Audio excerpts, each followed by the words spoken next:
réservé de journalistes professionnels. Titre pour lequel il y avait au final très peu d'avantages. C'était une espèce de branding, une appellation contrôlée, comme la différence entre un vin de dépanneur et un vin de sur la presse. Et définir qui est journaliste, qui ne l'est pas d'une société, c'est un pouvoir très important. Et le monde journalistique.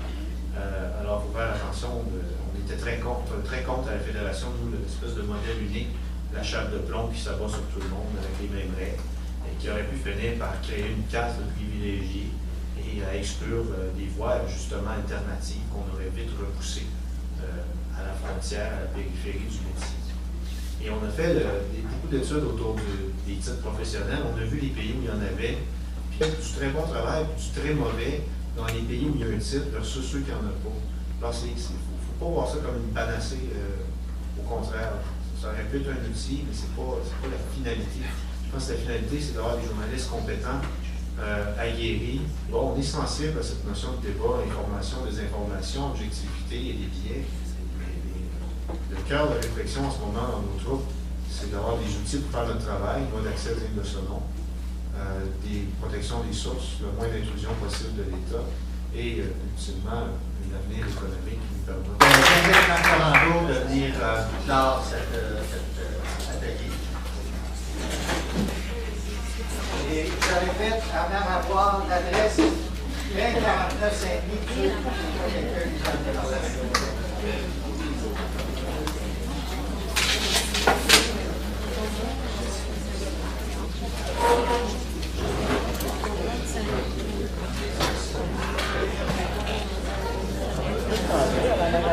J'espère qu'ils ont réservé la place.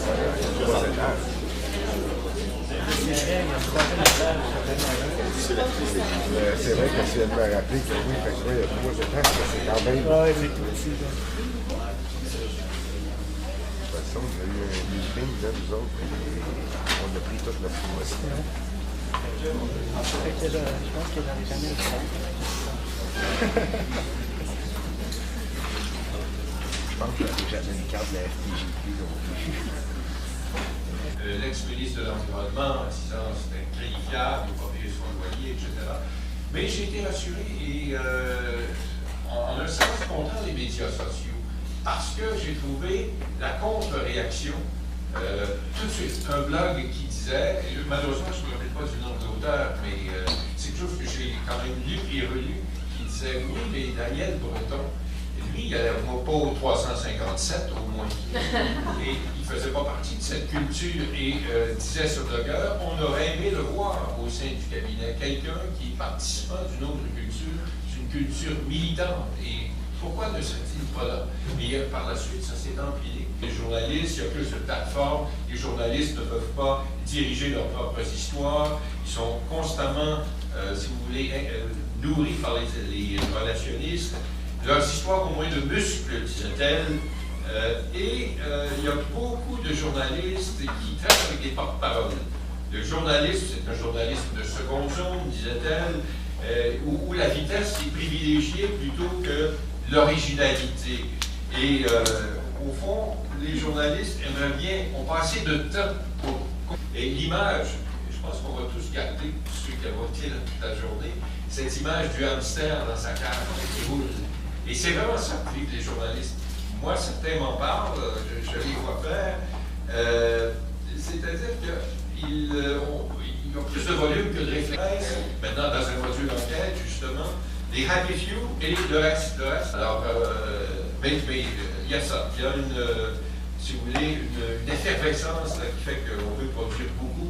Il y a une surabondance des conservateurs fiscaux, les conservateurs identitaires, parce que les nationalistes de droite, les potins, on manque d'une réflexion critique. Edwy Plenel fait un module d'enquête et ils sont parvenus à ébranler le gouvernement français ces derniers jours et à susciter toute une réflexion justement sur les abris fiscaux. Et ça, c'est important. Il disait qu'il fallait revoir la relation entre les médias et les mouvements sociaux. Par ailleurs, il y avait des questions de l'auditoire, disant citoyens.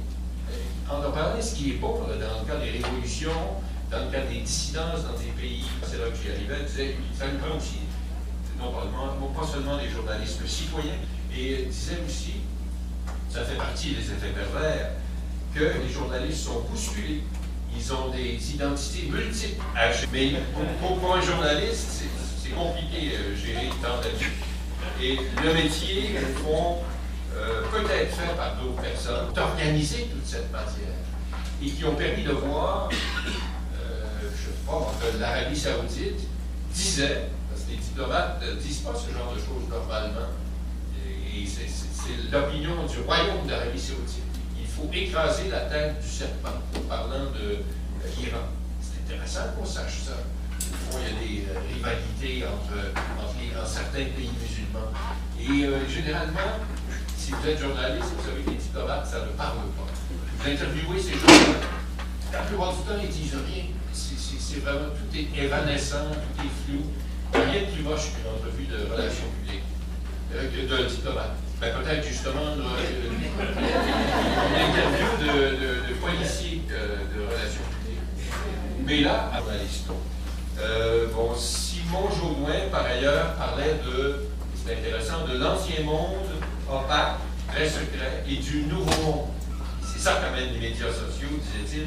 En parenthèse, il est enthousiaste, dis-je bien, mais avec une perspective de scepticisme. C'est ainsi, en tout cas, que je l'ai perçu, une formation philosophique, tout ça.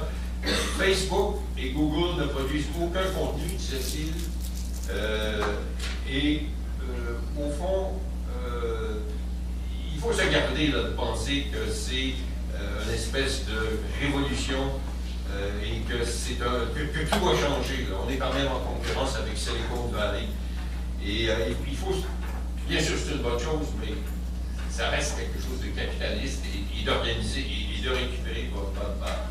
Anne Goldenberg parlait des beaux émissaires, c'est justement elle, Julian Assange, et que en réalité, c'est un collectif, Wikileaks, et qu'on a cherché un coupable, et elle désignait un exemple, elle démontrait au fond le processus, quand on est dérangé par un média social, on va aller chercher un coupable, un beau émissaire.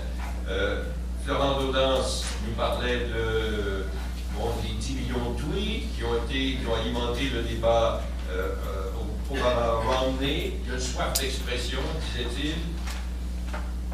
Il y a un danger. Il le disait en fait sur l'exposé. Il y a un danger, c'est qu'il y a plus de communication que d'idées. Les réseaux sociaux ont une logique de rapidité. C'est un terme quand même qui est venu dans la journée. Données attendées par Simon Jodoin, et de façon assez juste. C'est vrai que l'intention, c'est l'intention qui fait la différence. Ce qu'on appelle mens rea en latin, dans le code criminel, si vous aviez l'intention de faire une menace de mort, là c'est répréhensible, et là vous pouvez être accusé. Faire preuve de retenue aussi. À pas vous matraquer ça, on approche de la conclusion. On parlait de, c'est moins important l'objectivité. Facts rule a good story. C'est-à-dire que des fois l'histoire est tellement bonne qu'on ne vérifie pas les faits. À 60 Minutes, les perroquets que l'on montrait et qui, à cause du harcèlement des inspecteurs de la langue, là, les Tom Troopers, étaient réduits au silence parce qu'ils parlaient anglais chez le vendeur de perroquets dans une animalerie. Le reportage de 60 Minutes, c'était très beau, il y avait Mordecai Richler et tout ça. C'était pas vrai. C'était carrément faux. Et alors, la subjectivité honnête, ça c'est de la grande subjectivité, c'est du comique, c'est du héros, mais c'est pas du journalisme. Loin de là. Alors, Isabelle Gus a parlé de subjectivité, de l'idéologie. Intéressant, les policiers. Elle a soulevé ce problème-là à propos de poétique, qu'on voyait tout le temps. On a un gros problème, les journalistes, avec la police. On ne peut pas avoir le libéral et tout ça, il y a une certaine logique dans tout ça. Il y a des policiers qui sont rangés, comme journalistes, dire assez de porte-parole, faites-nous donc parler au directeur du service policier qui va nous dire vraiment ce qui s'est passé et qui ne nous tiendra pas dessus. Et on devait même prendre un vote, et ça a été battu au vote. Et la vraie raison, elle a été donnée fort justement. en fin de panel par Brian Miles, c'est-à-dire qu'on ne veut pas, surtout dans un contexte de médiation ensemble, la plupart des concepts. Je vous remercie de votre attention et je vous souhaite une bonne soirée.